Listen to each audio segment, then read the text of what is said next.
I came out when I was 18 years old. I was a freshman in college. I had just lost my mom, and I just knew it was the right time. But in coming out, I was really subjected to a lot of harassment and bullying. When I was a teenager, I was bullied frequently because I'm 6 feet tall. I look rather masculine, wear my hair short, and dress in what are traditionally male clothes. So I frequently was bullied or teased, and it really hurt me and made me pull in. I had my own personal experience of being bullied. It was when I was younger, but it was a frightening situation. I became a target on campus. My room was vandalized. Just a lot of ugly things happened. It's a societal problem. It's not individuals who are bad. We need to be better about taking care of each other. These are tough years. I mean, when you're in your teens and your late teens, early 20s, it's a very tough time it's a tough growing up time, I think. Every time I watch a video of some beautiful, beautiful baby or see a news story of some wonderful young person whose contribution we've lost because some mean, uneducated, closed-minded people have tormented them, my heart breaks, because that's a beautiful, sensitive, kind person that we've lost. It's just not okay.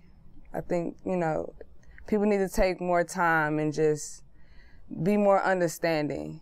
So please hang in, not just for you, but for everybody else, for all the people who can learn from you, for all the people who will love you, for all the people who love you now. Please hold on.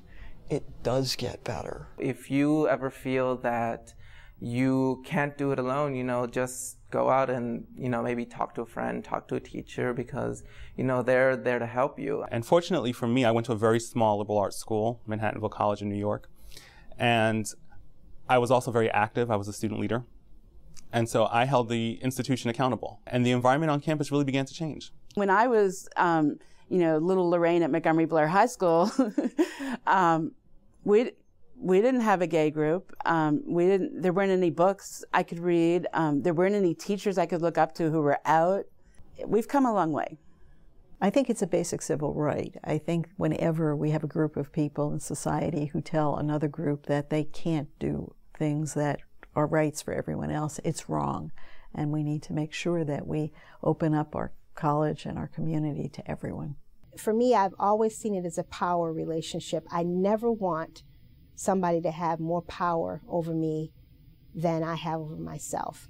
And the idea of living in a closet, having other people make decisions about me and make assumptions about me, was just something I didn't know how to do anymore. And it's only really with the freedom to love, the freedom to form families as we choose, the freedom to express ourselves through femininity or masculinity or neither or both or other, that we are really free to be ourselves.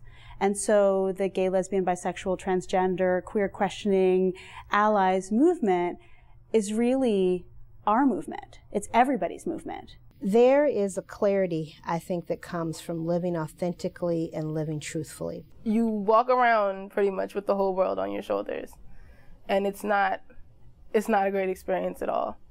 So once you get to the point where you can be honest with yourself and be honest with everyone around you, you're really lifting that weight up and you're lifting that weight off your shoulders.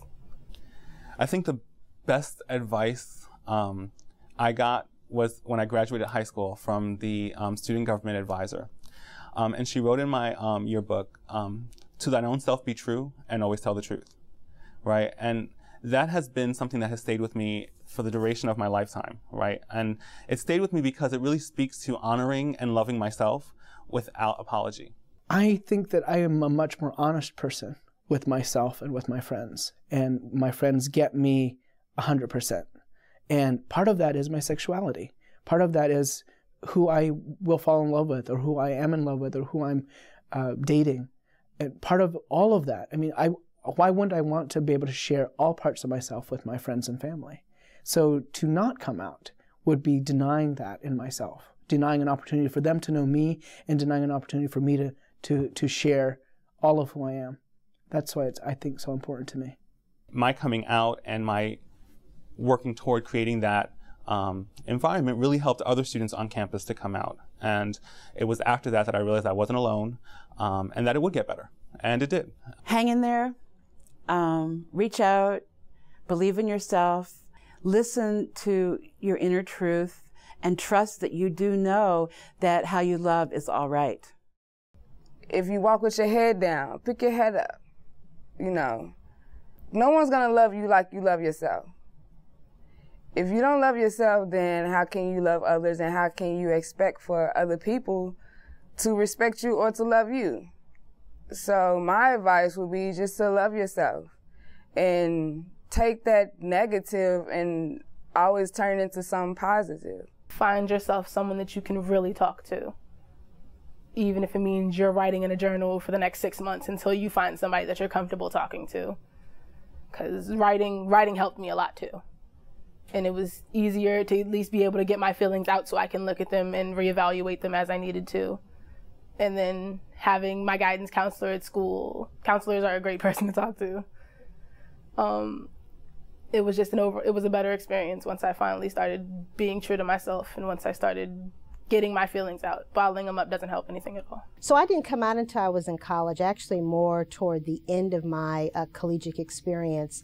One of the things that I'm most proud about is that for over 20 years, I have loved and been loved by a phenomenal woman. I've been fortunate enough to meet someone, even though I have all this stuff to deal with, you know, I do have someone right there by my side who's willing to stick with me and, you know, help me through this. You do find acceptance. You do find self-acceptance, I think, first and foremost. The older you get, the easier that gets.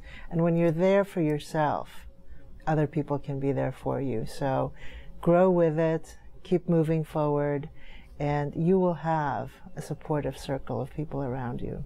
Montgomery College is committed that every student has a positive learning environment in a safe place. And for me, that means that if I can use my life as an example to help students, if I can craft conversations that allow this to occur, that's the most important thing that I think that I can do to help let students know that it gets better.